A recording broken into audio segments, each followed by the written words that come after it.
Telugu, Kannada cinema పరిశ్రమలో legendary నటి, అభినయ సరస్వతిగా పేరుగాంచిన సరోజాదేవి ఇక లేరు. అనారోగ్యంతో బాధపడుతున్న ఆమె బెంగళూరులోని తన నివాసంలో సోమవారం ఉదయం తుదిశ్వాస విడిచారు. ఆమెకు 87 సంవత్సరాలు. 1955లో సినిమాల్లోకి ప్రవేశించిన సరోజాదేవి 1984 వరకు దాదాపు 161 సినిమాల్లో కథానాయికగా నటించి దక్షిణ భారత చలనచిత్ర రంగంలో తనదైన ముద్ర వేశారు. తెలుగు, తమిళ, కన్నడ, హిందీ భాషల్లో అగ్రనటిగా వెలిగారు. ఎన్టీఆర్, ఎంజీఆర్, ఏఎన్ఆర్ లాంటి దిగ్గజ నటులతో కలిసి నటించారు. తన ముద్దు ముద్దు మాటలు వినేందుకు ప్రేక్షకులు థియేటర్లకు వెళ్లేవారు. అందాన్ని ఆస్వాదించడానికి, అభినందించడానికి కారెవరు అనర్హులు అన్నట్టుగా నాటి ప్రధానమంత్రి జవహర్లాల్ నెహ్రూ కూడా బి సరోజాదేవి అందానికి ఫిదా అయిపోయారు. 1963లో జరిగిన అంతర్జాతీయ చలనచిత్రోత్సవంలో ఆమెను చూసి ఒక్కసారిగా షాక్కి గురైన నెహ్రూ, "నువ్వు మెరిసిపోతున్నావు" అంటూ ఆమెకు కితాబునివ్వడం మామూలు విషయం కాదు. అంతటి అందం, మెరుపు సొంతం చేసుకున్న బి సరోజాదేవి సినిమా రంగంలోకి ఎలా వచ్చారు, తను చేసిన సినిమాల ద్వారా ప్రేక్షకుల్ని ఎలా అలరించారు అనే విషయాల గురించి తెలుసుకుందాం. సరోజాదేవి స్వస్థలం బెంగళూరు. సరోజాదేవి ఆమె కన్నవారికి 4వ సంతానం. ఆమె తండ్రి భైరయ్య పోలీస్ డిపార్ట్మెంట్లో పనిచేసేవారు. నలుగురిని పోషించే స్తోమత లేదని భైరయ్య తండ్రి సరోజాదేవిని వేరేవారికి దత్తత ఇవ్వాలని చూశారు.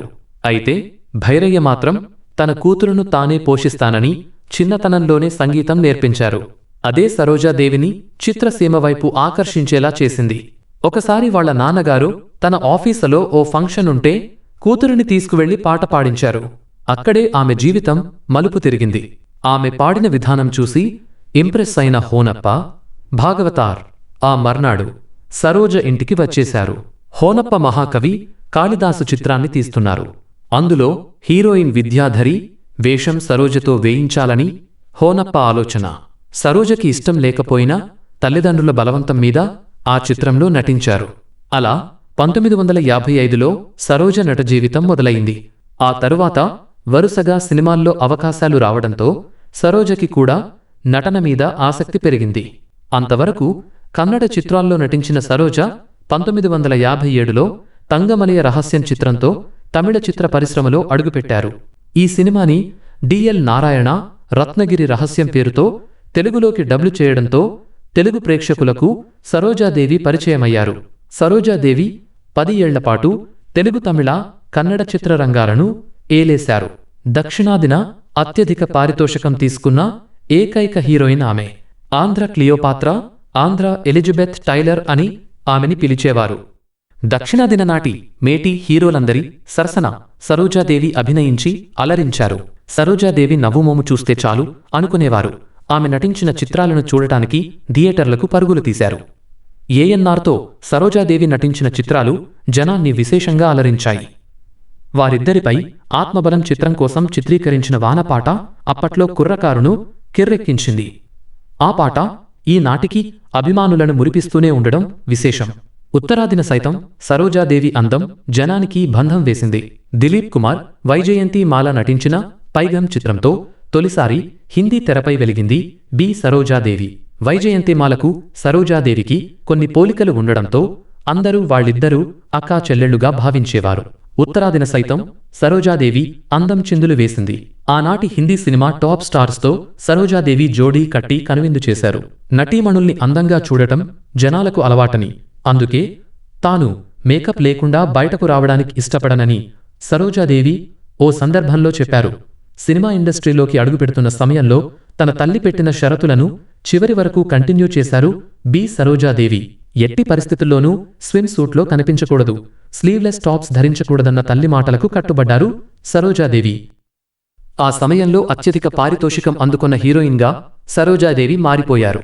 అయితే ప్రొఫెషనల్ పరంగా బిజీగా ఉండటంతో తన సంపాదనకు సంబంధించిన పన్ను చెల్లింపు విషయంలో ఐటీ అధికారుల దృష్టిలో పడటం ఆమెను ఆర్థిక సమస్యల్లో పడేసింది అని ఇండస్ట్రీ వర్గాలు చెప్పుకుంటారు.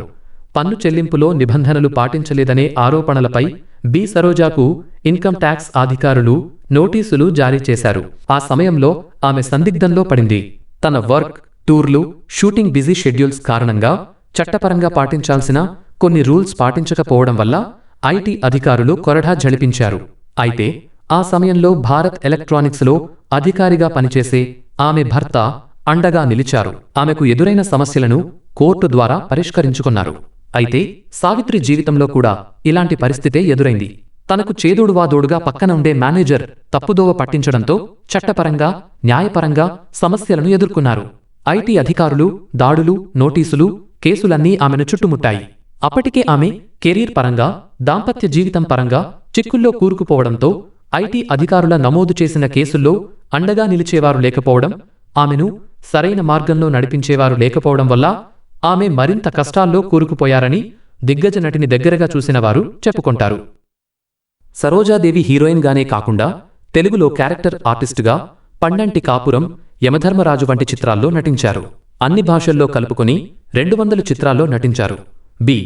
సరోజాదేవి 1970లో వచ్చిన మాయనే మమత హీరోయిన్గా ఆమె నటించిన చివరి చిత్రం. తెలుగులో సరోజ్ నటించిన తొలి చిత్రం, చివరి సినిమా ఎన్టీఆర్ దే కావడం సామ్రాట్ అశోక తెలుగులో ఆమె చివరి చిత్రం. 1969లో పద్మశ్రీ, 1992లో పద్మవిభూషణ పురస్కారాలు పొందిన సరోజ కొంతకాలం కర్ణాటక ఫిలిం డెవలప్మెంట్ కార్పొరేషన్ చైర్పర్సన్గా కూడా పనిచేశారు. ఇక సరోజాదేవి వ్యక్తిగత విషయానికి వస్తే 1967 మార్చి 1న వ్యాపారవేత్త శ్రీహర్షతో ఆమె వివాహం జరిగింది. పెళ్లైన తర్వాత కూడా నటించడానికి ఆమె భర్త అంగీకరించారు. తన 100వ సినిమాను పెళ్లయ్యాకే చేశారు సరోజ. 1986 వరకు ఆమె కెరీర్ తిరుగులేని విధంగా సాగింది. కానీ 1986లో సరోజాదేవికి కోలుకోలేని విషాదం ఎదురైంది. ఆ ఏడాది ఆమె భర్త శ్రీహర్ష అనారోగ్యం కారణంగా మరణించారు. 1967లో వీరిద్దరికీ వివాహం జరిగింది. భర్త మరణించే టైంలో ఆమె లేడీస్ హాస్టల్ అనే కన్నడ చిత్రంలో నటిస్తున్నారు. తన భర్త మరణించిన తర్వాత సరోజాదేవికి సినిమాల్లో నటించాలనే ఆసక్తి తగ్గిపోయింది. ఏడాది పాటు ఆమె సన్నిహిత కుటుంబ సభ్యులతో తప్ప ఇంకెవరితో మాట్లాడలేదు. ఇంటి నుంచి బయటకు రాలేదు. 1987 నుంచి సరోజాదేవి తిరిగి షూటింగ్స్లో పాల్గొనడం ప్రారంభించారు. అది కూడా తన భర్త మరణించడానికి ముందు సైన్ చేసి ఉన్న చిత్రాలని పూర్తి చేయడానికి మాత్రమే. భర్త మరణం తర్వాత సరోజాదేవి సినిమాలకు దాదాపుగా దూరమయ్యారు. సరోజాదేవి దంపతులకు ముచ్చటగా 3 పిల్లలు. 1986లో శ్రీహర్ష గుండెపోటుతో మరణించారు. పెద్ద కూతురు భువనేశ్వరి కూడా 1997లో గుండెపోటుతోనే మరణించింది.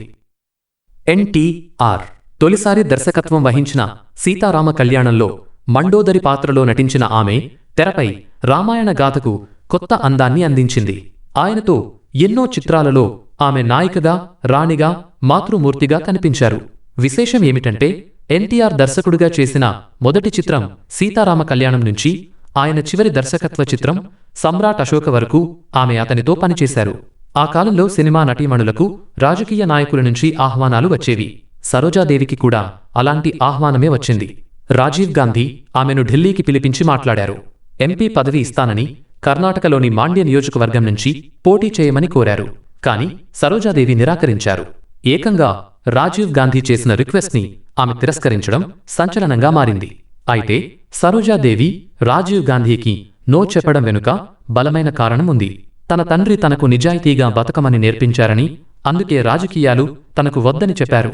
రాజకీయాల్లో నిజాయితీగా ఉండటం కష్టమని, ఒకరికి మంచివారైతే మరొకరికి చెడ్డవారిగా మారతామని, అందరికీ మంచివారిగా ఉండాలనే తన కోరిక అని చెప్పి రాజకీయాలకు దూరంగా ఉన్నారు. గతంలో కర్ణాటక మాజీ ముఖ్యమంత్రి ఎస్.ఎం. కృష్ణకు తనకు మధ్య ప్రేమాయణం నడిచినట్లు మాజీ మంత్రి విశ్వనాథ్ తన ఆత్మకథలో రాయడం పట్ల అలనాటి సరోజాదేవి అసహనం వ్యక్తం చేశారు. విశ్వనాథ్ హళ్ళి హక్కి హాడు రాసిన తన ఆత్మకథలో సరోజాదేవి, ఎస్.ఎం. కృష్ణల మధ్య నడిచిన ప్రేమాయణం గురించి ప్రస్తావించారు. విశ్వనాథ్ వ్యాఖ్యలు తనను చాలా బాధించాయని ఆమె అన్నారు. ఆత్మకథలో విశ్వనాథ్ తన గురించి రాసుకోవాలని, ఇతరుల గురించి రాసే అర్హత విశ్వనాథ్కు లేదని ఆమె అన్నారు. ఎస్.ఎం.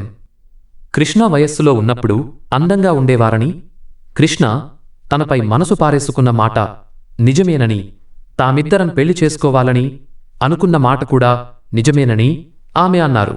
కృష్ణ అప్పుడు ఇప్పుడు మంచి మిత్రుడని, పాత విషయాలను ప్రస్తావనకు తేవడం సరికాదని ఆమె అన్నారు. వ్యక్తిగత విషయాలకు అనవసరమైన ప్రాధాన్యమిస్తున్నారని ఆమె అన్నారు. ఇండియన్ సినిమాలో సావిత్రి అగ్ర హీరోయిన్లకు కూడా సాధ్యం కాని ఒక రికార్డ్ని సరోజాదేవి సొంతం చేసుకున్నారు. అదేంటంటే 1955 నుంచి 1984 వరకు వరుసగా 161 చిత్రాల్లో ఆమె లీడ్ రోల్స్లో నటించారు. ఆ టైంలో ఆమె ఏ చిత్రంలోనూ సపోర్టింగ్ రోల్స్ చేయలేదు. ఈ ఘనత సరోజాదేవికి మాత్రమే సాధ్యమైంది. సరోజాదేవి మరణం ద్వారా మనం ఓ తారని కోల్పోయినా ఆమె సినిమాలు కాలాన్ని అధిగమించిన భావాలుగా మన ముందుంటాయి. ఆమె తెలుగు పలుకు ముద్దుగా, నటన మేధస్సుగా, వ్యక్తిత్వం వినూత్నంగా ప్రేక్షకుల గుండెల్లో నిలిచిపోయింది.